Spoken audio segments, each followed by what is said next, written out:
Assalamu alaikum wa rahmatullahi wa barakatuhu. Ahlan wa sahlan, guys. I hope you guys are having a fantastic day, enjoying yourselves. All right, my name is Liaquat Zaman. We are live streaming Friday live stream, as you guys know, Friday and Saturday. Today, unfortunately, this week I've been a bit ill, so I've been recovering. My throat is a bit messed up, so I'm gonna try to do as much as I can, inshallah, on the live stream, and until my voice and my body give up. So welcome, guys. Welcome, everybody. Hope you guys had a wonderful week. I don't know. I think I've caught some bug. It's coughing and phlegm and seems a bit COVID sort of thing. All right. So the weather has been all over the place this week. UK summer hasn't really shown itself this week.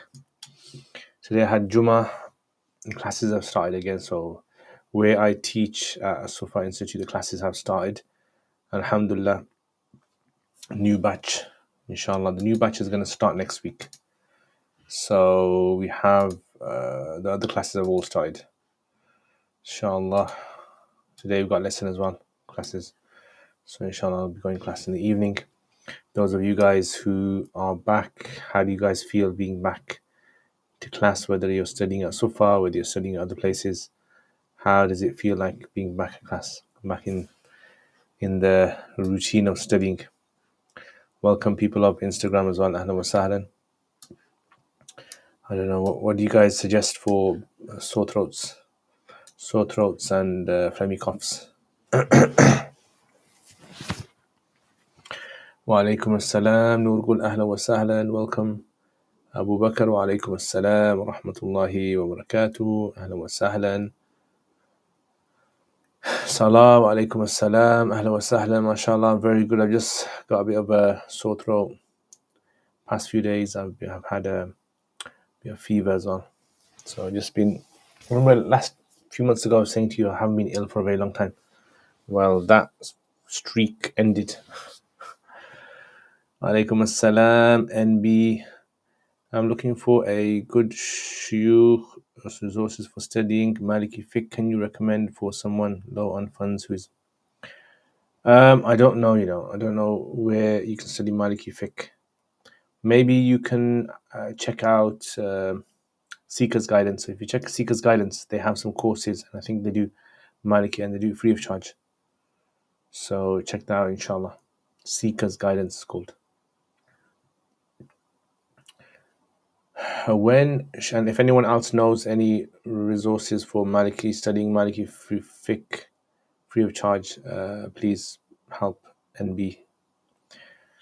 When Shaitan told Adam and Hawa, if you eat this apple, you will become immortal, but it tells you never die in Jannah, it means Jannah who lives with Adam and Hawa was different from where we go.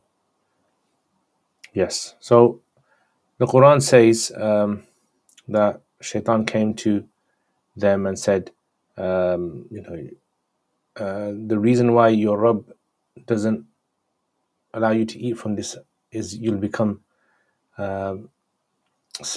immortal or malak and become like angelic. So basically it was a kind of deception. So the body of Adam alayhi salam, the body that we have, this body is going to die. It has to die. Yeah, it has to die, and then we go Jannah. So that's the first thing. The second thing is the Jannah. When we talk about Jannah, simply means a garden. So was there a different concept of garden for Adam alayhi salam when he was created, a different place, a location? And is the one that we're going to go different? This is an issue which many scholars have differed on.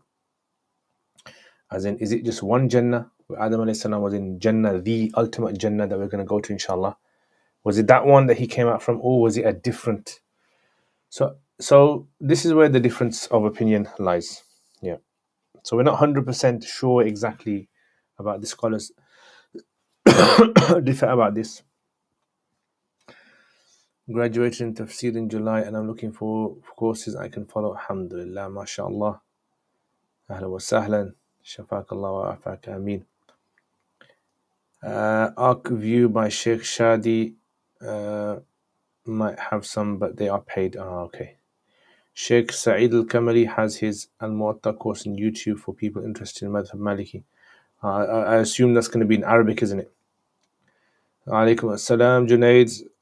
Hello wa sahlan. Hope you're well. What's the ruling on forex, stock market, trading, etc.? So, check. So, is there a specific forex trading you're talking about?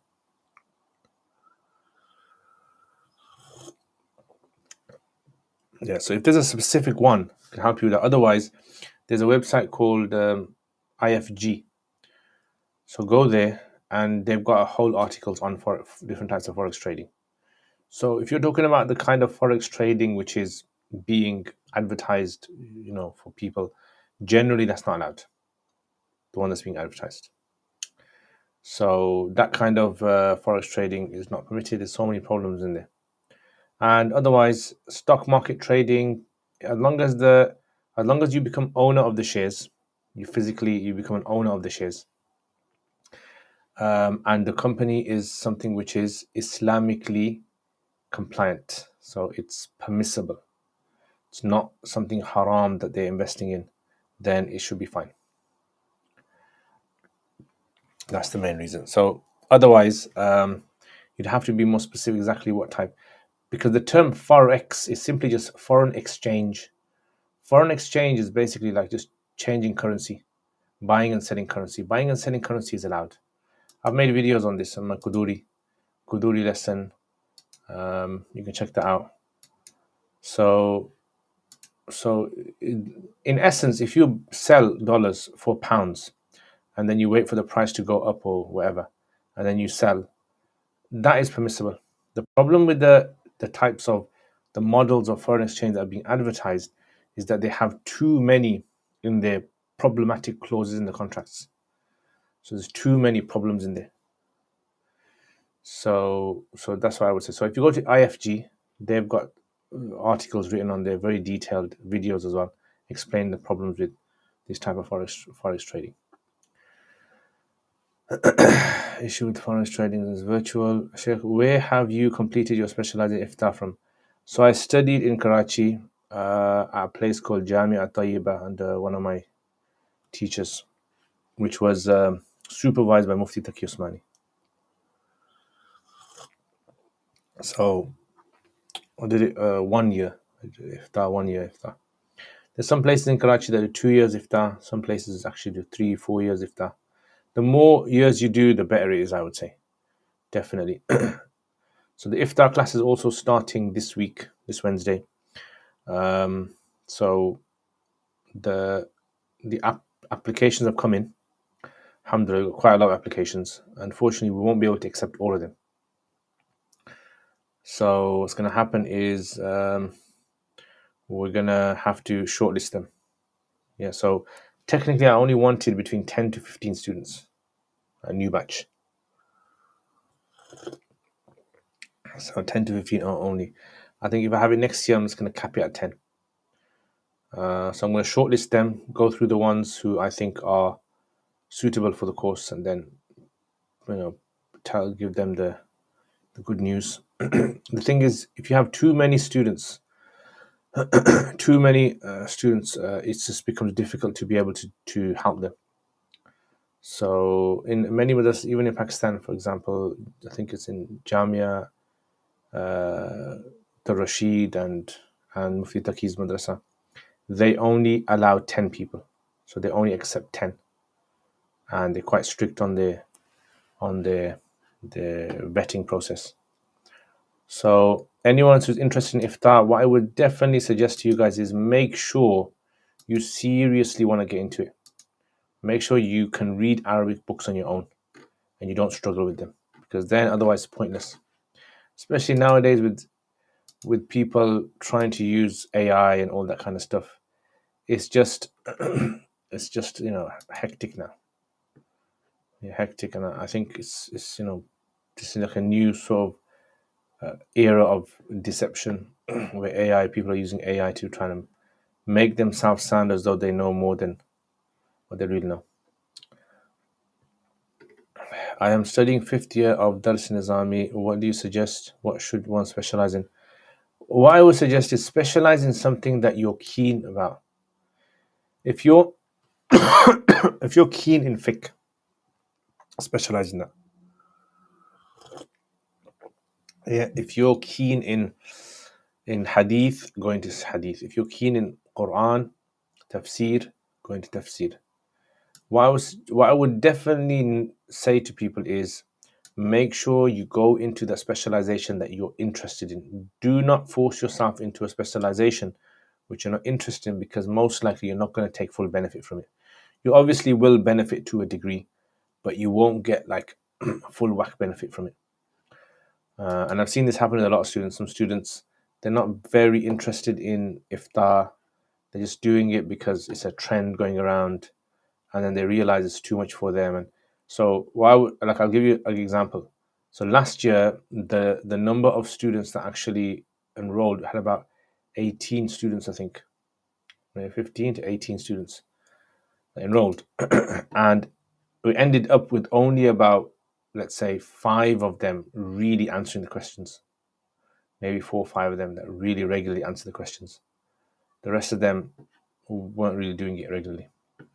So that's the thing with these kind of courses. So I would definitely say, if you're interested, user, that's not a nice name.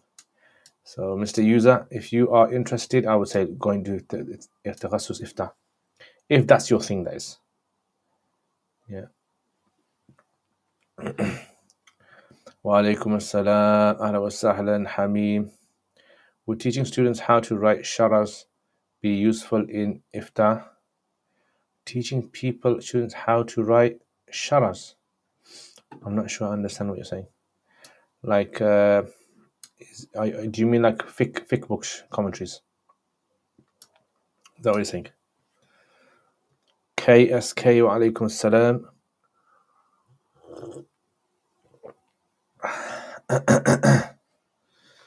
Yeah, so as you guys can tell from my voice, throat's been playing up. Yeah, I've just been coughing, lots of phlegm. I don't know what's going around. Anybody else experiencing this? So, what do you think about Muslims who only follow the consensus of the 4 madhabs? MashaAllah. In fact, the Hanafis, they have this rule, which is that مراعاة الخلاف مستحب, meaning take into consideration the ikhtilafs in each masala is actually a good thing. You can't, like, let's say for example wudu, you want to act upon all those masail in wudu that all the 4 madhabs agree upon. Yeah, that's fine, but then how are you gonna give preference to one masala over another in a certain issue? Like, how are you going to understand the concept of? But if there's just an average person who just wants to maybe they won't be super cautious, but then they're only going to be acting upon a few things in wudu because there's so much ikhtilafs in wudu. So let's say for example a Hanafi says, I'm going to do wudu, but I'll do wudu in such a way that it would be acceptable according to a Maliki, and it would be acceptable according to a Shafi and a Hanbali and a Hanafi as well. So therefore he would have to do extra things like the mandubat and all those things, which would be a good thing if he wants to do that. But it's not something which is like necessary for people to follow. Yes, like lubab, for example. Good. I mean, the thing about iftar is you have to be good in fiqh before you actually go into iftar. If you're not good in fiqh, if you are expecting to learn fiqh as you're doing your iftar, then I don't think it's going to be a wise thing. If you really want to benefit from iftar, make sure you're good in fiqh. Make sure you're solid, at least in Quduri. Solid in Quduri. And yeah, if writing a sharh helps that, very good. That'll be excellent. There's many exercises that you can do to try and develop tafaqquh. And one of them could be writing commentary. Yeah. In fact, even one of the last assignments that the iftar class was given last year was they were given some couplets from Hanafi text, and they were given several texts, I think about 3 or 4 Hanafi texts, and they were told to find like write a commentary based upon those texts for that poem, which obviously requires them to read the text cover to cover in that particular section, understand the masala thoroughly, and then present how the other books are mentioning that. So it's yeah, definitely. There's many ways tafaqquh can be enhanced. Love from India. Ahlan wa sahlan, my brother from India. Saqib alaikum assalam. Long time, my brother. Hope you're well. Everything's old, my brother. Same old. Why do Muslims divide into groups? Follow something, for example. So, dividing into groups is not a problem. Yeah, because that's a natural human. It's a natural human thing. For example, like one person has a family, another person has a family. Someone is born in one country, another person is born in another country. Someone has a certain skin color, someone has another skin color. Identification purposes is fine. But to believe that group is superior to other groups, that's where the problem lies. So there's nothing wrong with having groups. Yeah, it's like organizations. It's about believing that you are superior is the problem. Muhammad wa alaikum assalam, ala wa sahla, my brother. Well, thank you very much. I just got a bit of a sore throat and a bit of a cough. In 4 rakat sunnah prayer, do we have to read Quran surah in all rakats followed by Al-Fatiha? Yes. The Imam asked me to make khutbah, but I'm not confident doing. What do you suggest? I feel the moment is okay for me. So what I would suggest, if you want to, so this is to do with confidence in public speaking. When you're speaking in public, you are not born a speaker. No one is born a speaker. What you have to do is you have to slowly get yourself into it, train yourself, just like people train themselves to run a race or train themselves to become teachers or train themselves to do whatever. Training is a very, very important. Lots of training goes into anything that you do. So if you want to become, if you want to run a marathon, 26 miles, you have to do lots of training. There's more training involved than there is actually doing the thing itself. So what I would suggest is, if you want to become more confident in speaking, first and foremostly, regularly take the opportunity to speak in public. Even if it's 2 people there, 5 people there, 10 people, whatever it is. Get yourself comfortable in getting up in situations where you feel nervous and just talk about anything. Talk about what you had for breakfast. Talk about how you like to spend your weekend. Talk about anything. Get yourself so once you've broken that, once you're confident, the rest of it comes easy. That's what I would say. That's my special secret. How do you check the grading authenticity of hadith in books like Ad-Durr al-Manthur? So generally, for example, Imam Suyuti, Ad-Durr al-Manthur, Suyuti's. So generally, Imam Suyuti may have quoted that hadith in his Jami' al-Saghir, a work. And lots of people have done work on that, so you can check there. Or sometimes the other option is if there's footnotes for Durr al-Manthur, you can check there as well, if he's written the whole chain. And other times what you'll have to do is you have to do the hard work of trying to locate that hadith in other works. That's most likely probably what you'll have to end up doing. Yeah, locating hadith in other works. Muhammad wa alaikum assalam. Is it true that some madhab believe the witr prayer is sunnah and not fard? That's right. That's correct. Can you share, Sheikh, your study routine and how you continue your studies? You shared also teaching what subjects you teach. So my routine is just wake up in the morning, have breakfast, obviously, besides the salats. Have my breakfast, get ready for work, go to work where I teach. Now the thing is, because I teach, obviously for when you teach, you're going to be going over the same topics and discussions that you've been going over for years. So that ingrains inside of you the topic. And then once my day's over, so I teach two shifts. So one in the morning time until late afternoon, and then one in the evening. So the time I get in between, I try to use that besides my home stuff I have to do. I try to use that to like I'll do my reading. For example, usually I use my reading time nighttime. Nighttime is my reading time. So after class finish about 10ish, 10:30, come home, and then I'll do my reading. 1 hour, 2 hours reading sometimes. And when I do my reading, sometimes I have to make notes. So I read a book, a page, and then the important points in that page, I make a note of them. I write down the page number, and maybe some text from it, and then like that, I'll do my reading, and that way, so by the end of the week, I can reread my notes, and then it kind of sticks in my head, if you know what I mean. So, you know, so for example, that's what I do. And then I have sometimes I'll memorize things, so I focus on memorizing certain things. So, for example, like at the moment, maybe memorizing hadith. So I'll have the text with me, and then I'll make my notes how I'm going to memorize it.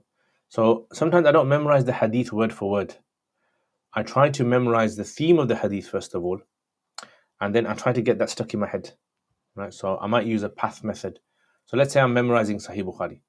So I'll think to myself, okay, in Kitabul Ilm, the first hadith is a hadith about a Bedouin that asked the Prophet ﷺ about the time of. So I'll try to memorize that. Try to memorize, like make a symbol in my head for that. And then there's a hadith about the Prophet ﷺ telling of certain individuals for not washing their ankles properly, feet properly. Okay. Then there's a hadith about the Prophet ﷺ asking Sahaba about what tree is the example of a Muslim. And then there's a hadith about a Bedouin coming to the masjid and tying the camel and asking the Prophet ﷺ a series of questions. Okay, then I'll have that. And then there's a hadith about the Prophet ﷺ sending a letter to the Persian ruler who took the letter and ripped it up. And then there's a hadith about someone saying to the Prophet ﷺ, whenever you write letters, make sure you have to stamp it. So he made himself a ring, and he would stamp those letters with that ring. And then there's a hadith about these three people that come to a gathering, and one sits in the front and one sits at the back and one walks off. And then there's a hadith about some Sahaba asking the Prophet ﷺ some questions in Hajj. And then there's a hadith about the Prophet ﷺ only giving advice, once or twice a week to the Sahaba.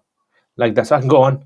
So what that does basically to me is now I can actually memorize. If you say to me, okay, in Sahih Bukhari, where is the hadith about Musa alayhi salam and Khidr alayhi salam? I go, okay, this hadith first comes in Kitab al-Ilm, and it comes in this section. So that way, what happens is, now I've got that stuck in my head. Now if I go and memorize the hadith, I've got this path in my head where I know where each hadith comes. And now I can recall the hadith. This is my method of memorizing. Maybe it doesn't work with you guys. Maybe it's something you guys don't find interesting. But I use this method to memorize lots of things. Now later on in my life, I might forget. But that doesn't matter. The point is now I've got like a map in my head of this. So these kind of things help a lot when it comes to trying to recall. Because if you've got information in your head, when you're reading another book and you say, okay, and the author of the book, he quotes something and he says, okay, this hadith is also in Tirmidhi over there. It's in Bukhari over here. What has Tirmidhi said about this? And slowly, as the years go, you start building yourself like a knowledge database in your head. And now someone might listen to what you're saying and say, wow, look at this guy. This guy knows so much knowledge. MashaAllah, look how he quoted all of that. But they don't realize how much effort you put into it. So behind the scenes, there's lots of effort that's put into, and then with repetition, lots of information settles in your head as well. Okay, right. Ahsan Allah ilayk. Alaikum assalam. Please, can you advise about the meaning of arrogance? Like, just give analogy. So arrogance basically means is when you think you're better than someone else. That's what arrogance is. That's simply. So if you believe that you are better than someone else, in Arabic it's called takabbur. You believe you're bigger than them, you're better than them, superior. So let's say, for example, someone is being arrogant towards their friend, it means that person thinks that they are better than their friend. And the opposite of arrogance is humbleness. And humbleness, you believe you're lower than them. Or the other thing about my routine is writing as well. So definitely do a lot of writing. As in, maybe sometimes you want to write your thoughts. Maybe, like sometimes, I don't do this at the moment, but sometimes in the year, what I do is, and I mentioned this to you guys before, like whatever I've taught all day, I'll sit down with my laptop and I'll try to, from recollection, memory, I'll try to write down the main points of what I've taught today, the main points. And that's good for me because, two ways good for me. First of all, it helps me go over my stuff. And secondly, it also helps me for later on, if I want to know, okay, did I teach this discussion, or where did I teach it? So I can go back to it as well. And I used to do that a lot in madrasa. In madrasa, in lesson, I used to write little, but after the lesson, I used to get a pen and paper and I used to try to write down everything I remember from the lesson. So would you advise about ways to memorize textbooks information? Yeah, so like I mentioned, that method. So textbooks, don't try to mention every single thing. Just try to, in every page, 1 or 2 points are important. Write them down and then focus on them. According to Islam, can we marry a Christian woman? Yes. Did Musa alayhi salam and Isa alayhi salam receive the Torah and Injil directly, verbally, like the Quran, or as a physical book? So we don't know the details of how revelation came to Musa alayhi salam and Musa alayhi salam. We know in the Quran mentions that Musa alayhi salam was given tablets, and obviously the Quran mentions some, it doesn't befit Allah subhanahu wa ta'ala, it doesn't befit that Allah communicates with someone except, and yursila rasulan, or yuhiya, or he sends a messenger like an angel, or he directly converses with them, or behind the veil. Mufti Taqi Usmani in his Ulum al-Quran has actually mentioned about 7 ways of how the Prophet ﷺ was communicated with through Allah. The Prophet ﷺ was the one who actually got everything written down.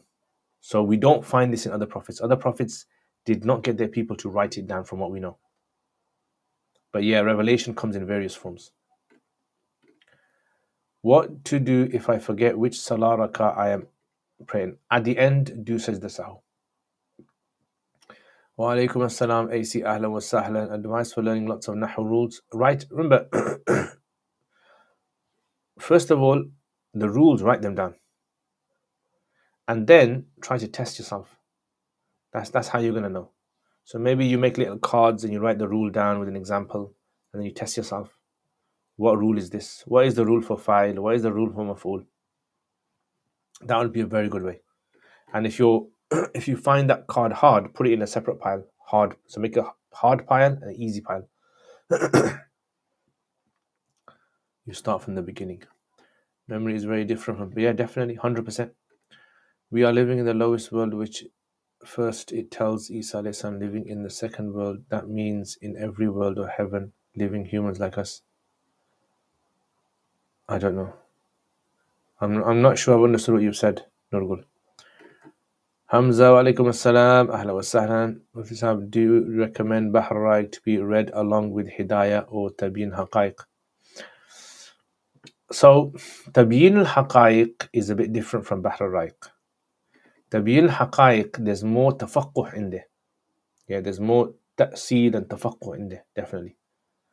And a lot of the other later books rely upon Tabyin for a lot of details they mention. Bahr Raik is easier to read. It's got more tafri'at in there. It's got more like quoting from other people as well. So I personally, as a beginner, I would say reading Bahr Raik would be easier. But if you're confident enough, read Tabyin. And maybe you can use both. So usually our traditional madaris focus on textual Arabic. How you develop fluency in spoken Arabic? So firstly, I actually studied in the madrasa. They had an Arabic section. So I don't know if you're familiar with Pakistan madrasas. Many of them actually have classes that are taught only in Arabic. It's called Qism al-Arabi. So Banuri town where I studied, I studied 4 years just purely all the books just purely in Arabic, no other language. So that's why I was able to develop. And then there's a big foreigner section there. Where day in day out you're speaking Arabic with other students, so you develop it. Giant Benuria's got a section. You know, Mufti Taqi's place has got a section as well, Arabic. So it's quite common there. In fact, there's some of this that are just purely Arabic from start to end. Follow your podcasts. Alhamdulillah, alhamdulillah. We need to restart those podcasts again, inshallah. It's just the timing. What I think I'm going to probably do is this year, maybe restart the podcast, but limit it to just 1 hour. Because remember, the podcast sometimes used to go to 3 hours. So I might just limit it to 1 hour, and that's it. And what I might do is might not be live. I'll just record it whenever I have time, and then I'll upload it. Ustad, what is the meaning of 7 earths? So we don't 100% know exactly what. Remember, the thing we have to be very, very clear about is when the Quran talks about the natural phenomena in the universe, the sun, the stars, the earth, we're not 100% sure the full details of that. So the Quran mentions about, for example, the sun and the stars, they are in an orbit. What does that exactly mean? So we might think it's in an orbit as in like it's in some, like they're swimming in. So how is that in an orbit swimming? In what way? Is it like the planets are swimming around the sun, but then how is the sun in an orbit? So what we have to understand is maybe our scientific knowledge is very, very premature.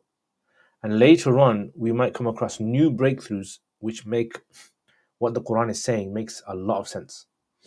So this is why I definitely would encourage people when they're studying the Quran, reading the Quran, don't jump to conclusions, scientific conclusions. Don't try to automatically say, look, the Quran said this, so therefore this scientific theory must be right. Because what you're doing is you're assuming what you've read in the Quran is such and such, and you're connecting the dots together. So this is why the 7 earths. So some scholars mention 7 in the Arabic language is used for kathra, lots. Yeah. So when they say 7, sab'a qira'at, yeah, or sab'a ahruf, lots. So that's why some say the 7 isn't the important. What is that it's a lot. And some say no, it's 7. But where are the 7? Is it underneath us? Is it in a different dimension? Is it 7 other planets? Well, Allah knows best. What means can we employ to help us understand Quran easily and not to be forgotten its understanding in future? Act upon it. The biggest thing is act upon it. Yeah, so acting upon something will always reinforce whatever you have learnt. Besides acting upon it, I would say it depends what you're learning as well. So some things in the Quran may require like just going over things repetitively. And sometimes it's just writing things down. I always encourage people to write things down, like physically write them with your hand, with a pen. That writing, it helps a lot of people retain information. Sometimes what happens is people 10, 15, 20, 30 years of their life, they have not exercised their mind. So when you don't exercise your memory, you feel as though you don't have the power to memorize things. In the past, people used to at least memorize phone numbers. Now people don't even memorize phone numbers. Like, you think about this, in this week, this whole week, what have you memorized? So you probably haven't memorized anything unless you're actively memorizing something. So I would suggest is try to train your brain, once a day or a few times a week in memorization. It will help you later on in life a lot. I've seen people do sajda sahur during the last rakat, and some people do it after the prayer finished. When do I know when to do which one? So what I've done is I actually have a video on this, in my Quduri lectures. Let me see if I can find it. And just in there I explained. Let me see if I can find it.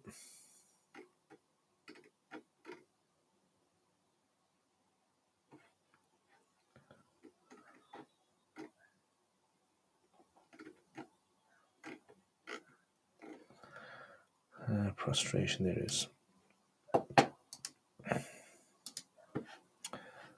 Okay, so you can check it out here, inshallah.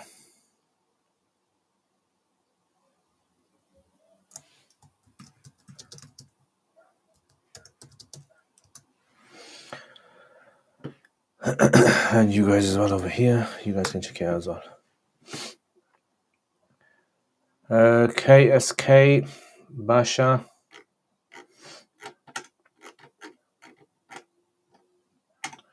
I want to make my Quran recitation better and fluent. I feel like I pause in between. Please guide me.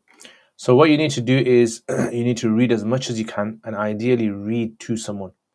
Try to get hold of someone who you can read to, inshallah. That is the best way. Sheikh, I also started Dars in Nizami after A levels. Was interested if you might answer. Do you suggest doing business along with Islamic scholarship or something else? What should be a source of economy? So I think it differs from person to person, really. There might be some people out there who can juggle two of them at the same time, both at the same time. I, alhamdulillah, did not have to work whilst I was studying. I had saved up a bit before going to madrasa, and alhamdulillah, my parents helped me a lot. And because I was studying in Pakistan, I probably, on a yearly basis, only needed maybe £2,000 or £3,000, maybe, sometimes maybe more. So let's say every year in Pakistan you're studying, you only need, let's say, £5,000, £5,000 when I was there at that time. Now the inflation's gone up, and so what I would say is that if you can get support from someone else, then that is the most ideal thing, because then you can focus totally on studying. If you can't, if you don't have that luxury, then trying to get a side job is going to be, important for you.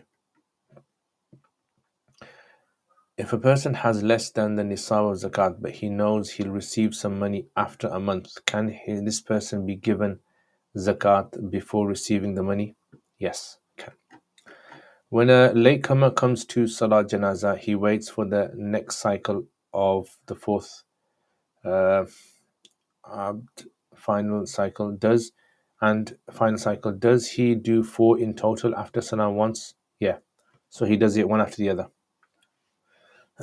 Yeah, so let's say, for example, he hears the Imam, he's in the third. So he hears the third takbir, he joins. He does obviously third, fourth, and then when the Imam gives Salam after Salam, he will actually not give Salam, and he'll do his first and second again. So if the Imam is on the third takbir, the next cycle is fourth. So he joins in the fourth and final cycle. Does he do 4 in total after Salam? No, so he's done the fourth, hasn't he? So he does 3. I mean, if we live on the first earth and souls are coming and leaving, and if Isa alayhi salam is living on the second earth, is that means that earth living also human like us? Possibly there could be other earths where humans are living. There's some narrations as well that mention about there being in every earth, there's prophets there. So we don't know exactly what does it mean our universe. Maybe there's an alternate universe out there that has an alternate system, alternate reality, alternate physical rules. Like I was saying, we can't compare with what we have around us when it comes to when the Quran mentions something. So when the Quran mentions Isa alayhi salam has been lifted up, where has he been lifted up to? Is it the moon? Is it to planet Jupiter? Is it somewhere outside the solar system? Or does lifting up mean that he's taken out of this realm into a different realm? Does that make sense? So this is why it's very important to limit yourself in how you interpret the Quranic ayats into the world that you know. Otherwise, we might say, let's say, for example, someone says, Isa alayhi salam has been taken up, so therefore he's gone to, I don't know, another planet. The problem with this is that someone else can come along and then say, okay, what if that planet gets destroyed? Or what if this happens? Or what if that happens? Yeah. How is Isa alayhi salam living there? Like, what if, is there air there, oxygen? Like, how is he surviving if there's other people there? So this causes a lot of problems. In these kind of things, I would say it's best to do tawaqquf.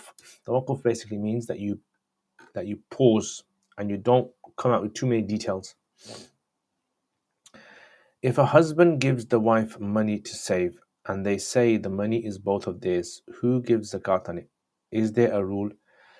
This is a good question. A lot of people ask this question. What I generally say to people is if you have a joint account and you consider the money to be 50-50, then each individual has to give zakat according to their ownership.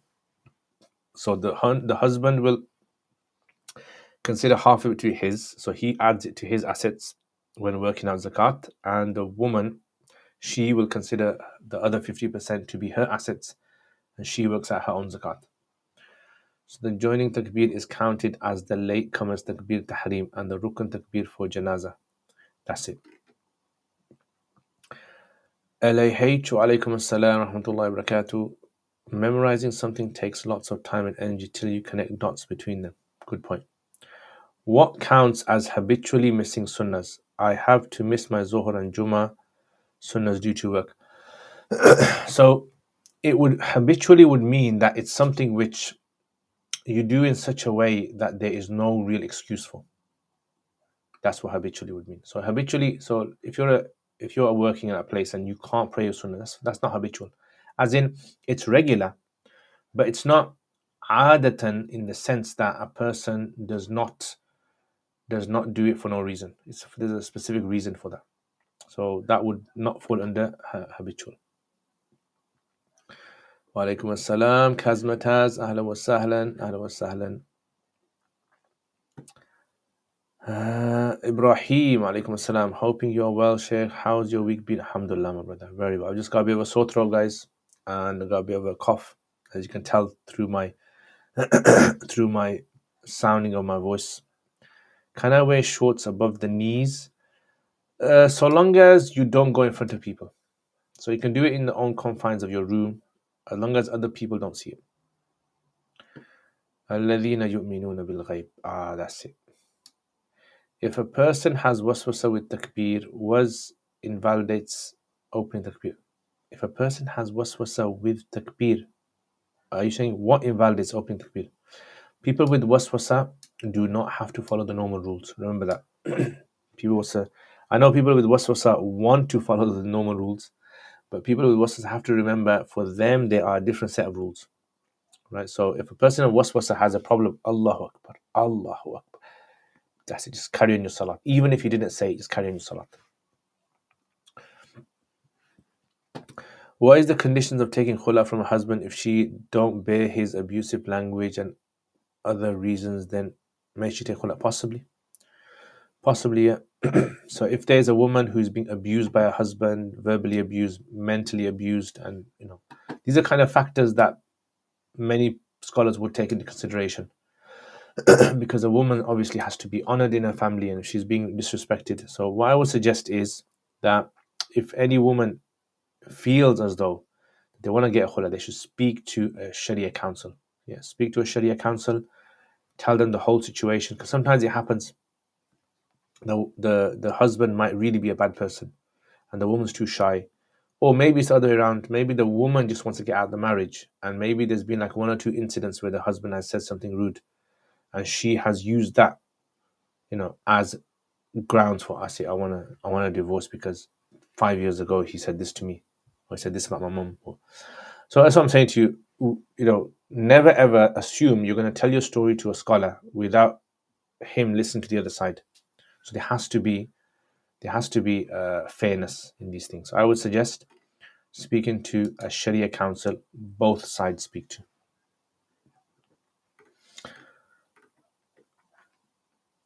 Ameen, Jazakallah khair, Rahim. So if I do my Sunnah Muqaddas every other day, am I sinful? No, inshallah you're not. In fact, the Hanafis, they say about Sunnah Muqaddas, a person, you cannot necessarily call a person sinful for missing the Sunnah Muqaddas, because sin is only attached to missing something which is obligatory, fard and wajib. So the sin would come into Sunnah Mu'akkada if a person was to do it in such a way that they did not have any care for it, they discarded it. When I'm praying Salah shorts above kneecaps, is my Salah valid? Not according to Hanafis. No. Up is subjective, since someone who is at the bottom sphere, let's say south, yeah, definitely. And that's why all these texts and Aqidah issues related to, these are all like bring a lot of problematic issues when you try to interpret them in your own up. Yeah, exactly. Also, if someone struggles to pray, is it fine for them to focus on their fard first, inshallah? So say to heaven is up is difficult to comprehend exactly. Yeah, and if according to what science is coming out with now that the whole solar system is actually spinning itself, then how do you understand up? For example, I wake and start praying Fajr Salah a few minutes before it ends, but by the time I finish praying, I went over time. Would my Salah become Qadha? According to Hanafis, yes. Yeah. What's your thoughts? In fact, no, sorry. So I remember I mentioned this masala before. There actually seems to be two views of. So your Salat would be fine, inshallah. Inshallah, should be fine. What's your thought on dhikr made in group or Quran recited in group? As long as you don't believe it to be necessary or special reward attached to it, then it's fine. Whether you do it on your own or in groups. I have a friend that gets cheap diesel. I don't know where he gets it from. Can I buy this? As long as you inside your heart feel comfortable that it's not from haram sources, then it's okay. But if you feel doubt, then you should not get it from him. Also, in older maps, Australia was actually at the top, as was Africa. If you look at the world, yeah, that's true. In China, the world maps show China as the center. Yeah, that's true. I remember learning maps were different in high school geography. Yeah, I was watching this documentary on maps. There's like one map that seems to show Africa quite small compared to Russia and to Greenland. But in fact, Africa is very big. What are your thoughts on hadaras where participants start bouncing and jumping? Nothing wrong with it.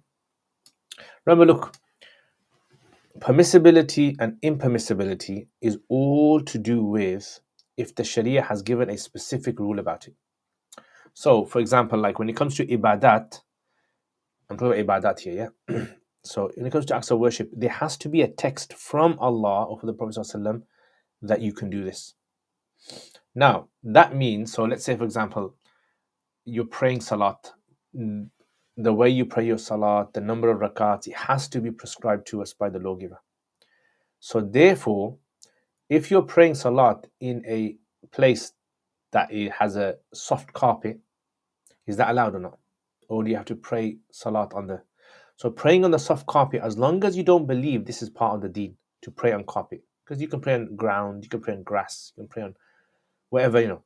So as long as you don't believe the special ruling attached to the ground that you pray on, then it's fine. Then it's not considered problematic. And the same goes for, let's say, reading the Quran. That's obviously prescribed by the Sharia. But when it comes to like the copy of Quran you use, let's say you use a copy of the Quran that has tajweed rules and colors and all these things. What's the rule of that? The Prophet didn't mention it. Quran doesn't mention it. But if you believe having those colors is special reward attached to it, then it's as though you're adding to the deen. That is not allowed. The same goes for dhikr. If you're doing dhikr, if I say Subhanallah, Subhanallah, Subhanallah, and I believe that me doing it in this position, facing you guys, there's special reward, then that's innovation. There's. Or let's say someone does dhikr and they move their head, Subhanallah, Subhanallah. If they believe those movements are special in Islam, then it falls into innovation. And the same with hadra. If a person thinks hadra is important and they have to do it this, a special reward in doing this, then that's not allowed. But if they just do it because it helps them, motivates them, then it's fine. When I'm praying salah, can I wear shorts above my kneecaps? No, not according to Hanafis. I joined Jamaat Salat late in Ruku. When would I know if I made or missed the rakat? So as long as you didn't hear the Imam go up. If you heard the Imam go up, then you missed that rakat. He said, don't worry about it because fuel is robbed by... Yeah, so mashallah. In Algeria, after each salah in certain masajid, people make dhikr or recite one hizb in group. Yeah, there's a lot of people you've seen in India subcontinent when they read Quran. If you haven't seen them, they rock when they read Quran. Yeah, especially when they memorize Quran. So again, it's the same ruling. If in a non-Muslim country a woman can't cover her face, is she sinful? No, inshallah. Do you need to have wudu if I'm using a Quran app to read? I would say yes. If you're going to touch the Quran, touch the screen, then yes. Greenland is way smaller than shown on the map since maps try to map intended 3D dimensions on a 2D plane. Ah, interesting. Yeah. You're welcome. Yeah. So remember, this is the general ruling in life, is that anything that you do that's not ibadat, you don't need an ayah of the Quran or a hadith to tell you it's allowed. Because the default state is everything is allowed unless you're told not to do it. That's for anything outside of ibadat. Ibadat means like salat and zakat and fasting, all that. So let's say, for example, running on the streets. You don't need an ayah of the Quran or hadith tells you you're allowed to run. Or you don't need what to wear. Or for example, like where to go shopping. You don't need an ayah to tell you where you can go. But if you have a hadith or a Quranic ayah that tells you can't do this, that thing, then you can't do. Does that make sense? If my beard is patchy, do I still have to grow it to fist length if it looks extremely uneven? What I would suggest is show it to someone, Ibrahim. Show it to a scholar that you respect and just let him have a look at it, and inshallah he'll tell you. Anyway, guys, I think I'm going to finish it there. Jazakumullah khair, mashallah. I hope you guys have a wonderful Friday. Nice weather outside. I might stay in the sun for a while. And hopefully see you guys tomorrow. Advice for the week. So my advice for the week would be, and I actually made a post about this. By the way, I've started making more Arabic posts. If you checked them out, I know a lot of people can't read them; they're a bit technical. But what I would suggest is anyone who can read the Arabic or is practicing Arabic, definitely try to understand the Arabic. It helps you in exercise, Arabic exercise, you can say, mental exercise. So one of the posts I wrote in English was about Qadr, the decree of Allah subhanahu wa ta'ala. So when you look at your life, look at where you are now in your life. Look at your family, look at if you're married or if you're unmarried or if you're, finish your education or you're at work or wherever you are, wherever you live. And look back at your life and look at all of the choices that you could ever have made in your life. And look at how the Qadr of Allah has brought you to where you are. All of the choices that you could have made were not made. And even though they could have been made, Allah had destined for you one thing. Yeah. Now, on that way of all those choices, imagine it's a long motorway, and there's all these roads that are going off. You could have gone off the motorway and gone to a different motorway, but you didn't. So Allah's decree for you, based on all the choices that you made, is where you are now. So why I was saying was don't kind of delve too much into this. Why couldn't I have done this? Like you might think, oh, why am I stuck in this marriage for? Why am I going through this problem for? Why am I in this job for? Don't worry about all that. The future, you yourself try your best to fix whatever's happening in your life. But if you dwell too much about what you did in the past, as long as you've asked Allah forgiveness if any sins you've done, alhamdulillah, just carry on with your life. Otherwise, some people just carry on just dwelling over the past and I wish I had done this and I wish I had done this. Well, the Prophet ﷺ said, if, meaning what if, opens the doors of shaitan. Yeah, so you look at the qadr that Allah has given you, look at, the life that Allah has given you. Everything is here. On the day of Qiyamah, when Allah judges you, He's going to judge you on all of your life. And all the things that was outside of your control, He's not going to judge you on those. Habib wa alaikum assalam. I was wondering what the ruling is for female doctors and nurses who have to follow the bear. Possibly, yeah. So there's Imam Abu Yusuf rahimahullah has positioned that in that situation they're allowed to bear that. Permission prevails except if there is a text that forbids it. That's it. That's for non-ibadat here. Remember that. Only in non-ibadat. Bridge, wa alaikum assalam, ahlan wa sahlan. Is Quran translation by Adil Salih? I haven't come across it. Has anyone read the translation of the Quran from Professor Abdul Halim? Yeah, it's quite nice. Shukran, ahlan wa sahlan, my brother Salah. Anyway, guys, take care, inshallah. I will see you guys next time. Tomorrow, inshallah, we have a live. You like the rock in the background? Green. Made it green today. Looks a bit like a fake background, doesn't it?